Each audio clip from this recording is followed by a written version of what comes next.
know that, okay, you're in an argument with somebody where you're like, I want to be right.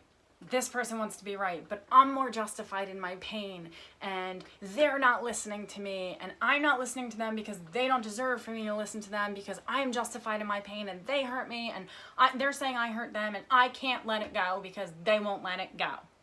Blah, blah, blah, blah, blah. You know that? What that is? That like argument thing?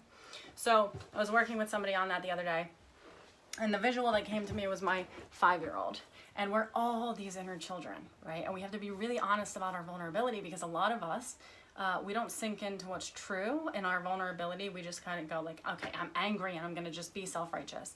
But in the moments with my 5-year-old, when she is overwhelmed and throwing an absolute shit show of a temper tantrum, or she's just flat out like, no, I'm not listening to anything that you say because blah, blah, blah.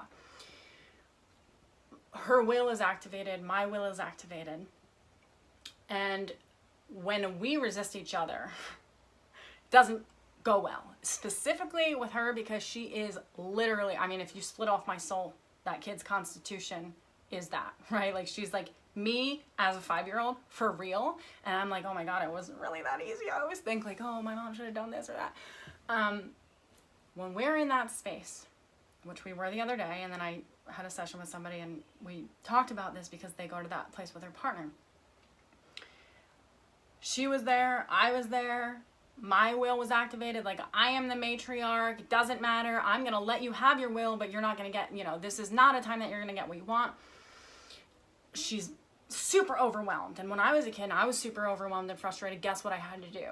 Go figure it out on my own, right? Like, or I would get smacked, and that's like so confusing even more. Like, why am I getting punished for not like being able to deal with what's going on, because you don't even know how to deal with what's going on, and I'm a 5-year-old crying and I'm being punished for this thing. So in my desires to not break her, because I know what that is like, but also to not abandon myself, I got on my knees. She's sobbing, pink face, like she's like so frustrated, and I just hugged her. And the truth is, I didn't do that for her. I did that for me. I did that for her, the inner 5-year-old in me who knows the truth is that when I was that frustrated and overwhelmed and my parents were telling me to do something I wasn't given the resources to do, or making me be something I was never shown how to be, all I needed was a hug. All I needed was a soft person to let down their own ego and say, this is hard for both of us, but you know what? Let's get heart to heart for a second, because I want you to feel that I'm with you. And I know from this place and this place, we feel so separated. And this is something that my partner and I do, naturally. But it didn't occur to me that that even happens until I did it with my daughter.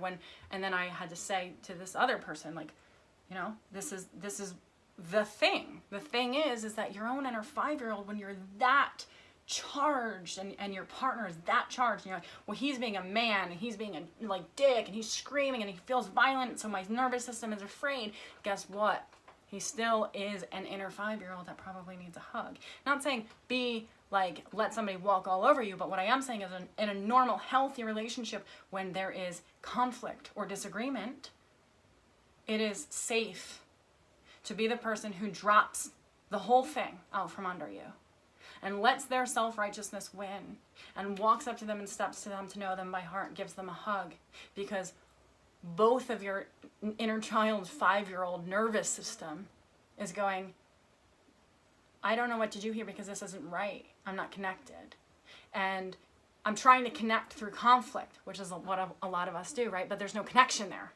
And a lot of us are so used to connecting through conflict that that's our go-to. Instead of, oh, I'm in conflict, but this is no longer the kind of connection that I want. I want a connection by heart. So the next time you step into that space with your partner or whoever, where you're like, we're going at it, I'm right, he's not right, she's not, he doesn't think I'm right, blah, blah, blah, whatever the story is. Once you drop out the story and you step to them to give them a hug, the whole script changes. It's that simple. It's just that simple. So you can drop the whole vibe out from under you and step forward and give them a hug. And you can address it after the hug, right? You could still be right.